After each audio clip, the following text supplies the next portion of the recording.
There she is, all cleaned, ready to go. So guys, why am I looking at used Hyundai i10 gearboxes on eBay? Visitor. A little bit earlier today, you remember I sold the black i10 Hyundai for £1,500. The chap who was having it for his mother to run around, and he was coming back from abroad and she wanted a cheap little run around, and he bought that black i10 for just £1,500, 2008 car, 100,000 miles, cheap as chips. He had it for about a week, I'd say. He's popped back. He said, I don't like to complain, but every now and then in third gear, the synchro crunches a little bit. I said, oh dear. I said, that's not good. I said, I've never noticed that driving it myself. He said, no, it doesn't do it all the time, it just does it now and then. I said, look, I'll take your word for it, no problem at all. I said, but the thing with this is, it's a £1,500 car. I said, at the end of the day, I don't have the kind of margin, and we'll have a quick look. So I went with him next to me on eBay and had a look at how much a used gearbox was for the car. I said, look, used gearbox, it's about £300. I said, and you got fitting. I said, while we're in there, we may as well put a new clutch in, mightn't we? I said, and it'll future-proof the car completely then. I said, what I'll do for you is that I'll give you a few options. I said, look, you can see on a £1,500 car, I didn't make enough margin to be putting a gearbox in it for you. I said, so what I will do for you is, I'll give you a couple of options. I'm happy to give you all of your money back. If you're unhappy, I'll give you all of your money back. You've only had it a week. Have all of your money back, no problem at all. I said, your other option is, I said, that you live with it, because you said it's not happening all the time. It's only happening every now and then. And the car's absolutely fine other than that, is that I give you £200. The mattress, by the way, is in case the shell falls.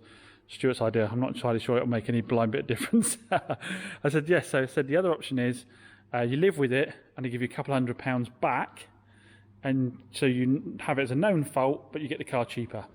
No problem at all. So a refund or some money back as a known fault. The other option I said is that you can see how much it's going to cost now. I'll do that for you. I'll put the gearbox in for you, and do all the fluids and all that kind of stuff, and we'll do a bit of a deal on it. I said for a couple £100, I will put a new gearbox in it for you. I said, plus add another 50 for the cost of the clutch, and I'll put a new clutch in at the same time. So then you've got a car where 100,000 miles, the major issues that could go wrong with it are sorted. I said, because to be honest, if you go and buy another one at this kind of price range, odds on you might have to put a clutch in it a couple of years' time anyway. So get it all done at once. So he has not committed to what he wants to do. He couldn't decide either way. He said he wanted to go away and speak to his mother-in-law about what he wanted to do. He seemed okay about it. I mean, I've offered him all of his money back, so you can't really complain on that front. And I think maybe he hoped I put a gearbox in it, but at the end of the day, again, honesty is the best policy. Like I say, I can't afford to be putting a gearbox in it, a £1,500 car that has a synchro that occasionally crunches in third if you're doing the right speed. I can't be doing it. But I'm also happy to accept that if that's a fault for him that he doesn't find acceptable, it's not one disclosed at sale, because I didn't know about it. I hadn't noticed it, and I obviously haven't hit this magic speed point. I'm happy for him to return it. I'll sell it on again, no problem at all.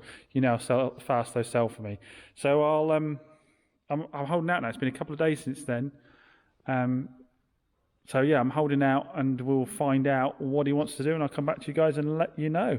Let's see if it turns into a customer nightmare or whether it'll go smoothly or not. So another one sold, little Toyota Igo. It's just sold it Saturday morning. That's just sold, and they're taking it away straight away. They're just having a coffee while I just double check the fluid levels, tyre pressures. Gave it a quick clean over with the Moonshine Quick Detail, which I bloody love, because it just means I can get a car like this in 10 minutes, make it look like this. It really does do a good job.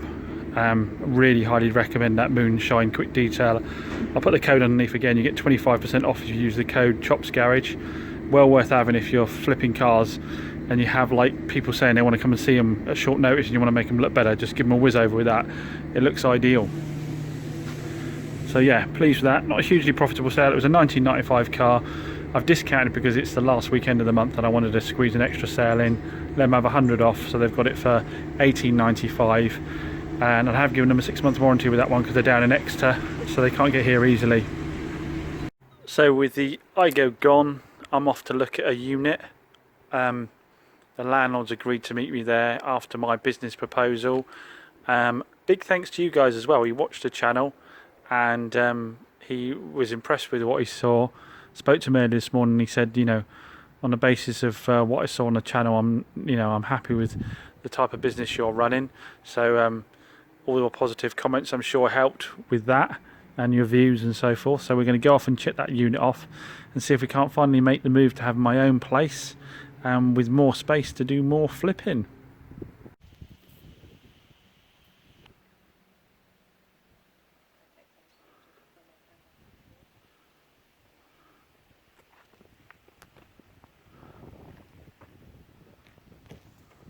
Right guys, so the salvage market i10 I bought the other day is in. So if you remember, I bought this on salvage market for £450 as a category S, and I said to you guys, I thought potentially it was the front wing had been pushed on and damaged the inner wing. A lot of you pointed out the wheel looked pushed back. I did notice that, and I thought maybe the track rod end was broken, but it turns out that I think you guys are probably more accurate than I am on my assessment. So we have the scrape down the wing here, we have the dent there, but if we get underneath the car, it's done a little bit more than damage the track rod end. I'm not sure if you guys are going to be able to see or not. Let's try our best. Get my hand out of the way for you. So I'm on my phone. You can see that arm there, you can see that now. See how bent that is? The lower arm. So that's what's causing the wheel to go back. We've checked over the subframe. The subframe's all completely straight, which is impressive. The bolts are pretty thick there and they're held on okay. So the subframe looks okay. But yeah, that lower wishbone is in a bad way, and that's what's pushed it back and classed it as category S. The rest of it looks alright. The car overall, oh excuse me, is in good nick. The rest of it's in really good nick actually. Nice bright white. So you've got that damage to the wing there. Round the back, you've got some scrapes on the corners of the bumper, so I'm going to need to do those. I'll probably possibly paint the whole rear bumper. Not quite sure yet. Maybe it's just the corners. Interior wise, it's in good nick. I left the keys inside. Interior is really good nick. There's no rips or tears. It's done 100,000 miles, but the interior is in really good condition. And so what I've done is already I've ordered a wheel. I got a wheel from eBay. I got a wing from the same coloured car from eBay, so that's ideal. That should bolt straight on. And I've got that lower arm from eBay as well. And all in, I think it cost me about 120, 130 pounds. So that isn't bad, is it? So we'll put those on, then we'll get it in for some tracking, and we'll see if it's all good. We'll get an fresh MOT on it. Yeah, it should be a good little car for someone. Mechanically wise, it sounds really well. It runs really, really well. No problems on that front at all. So yeah, there's a little ding here in this wing that's going to pop out because it's on a nice shallow, a nice flat area. That'll pop straight out. Got a little scrape on the front bumper there, so I've got to do a little bit of spraying there. So it's a bumper corners, change that wing out, change the wheel out, change the lower arm out, get it in for an MOT, get the tracking done, and should have a good little car there. I think we're probably looking at about 1995 for that, to be honest. You don't have to go too low down, even though it's a cat car in this market. The cars kind of bottom out at a certain level, and people are able to see the damage and see it's nothing majorly serious. So I'm hoping to be at 1995. Well, maybe a fortune, £500 or £600, but on £2,000, that's not a bad return. Now, the mad thing is, this car's sold twice already. I know you guys aren't going to believe it, but this car is effectively sold twice already. We've got one person that came by looking for the i20 for their daughter. She wants something, she doesn't want a Nick Sporty, she said. And they've fallen in love with this one. They want first refusal on it as soon as it's ready, because again, they've seen the damage, none of it worries them at all. So they want first refusal on it. So that's ideal.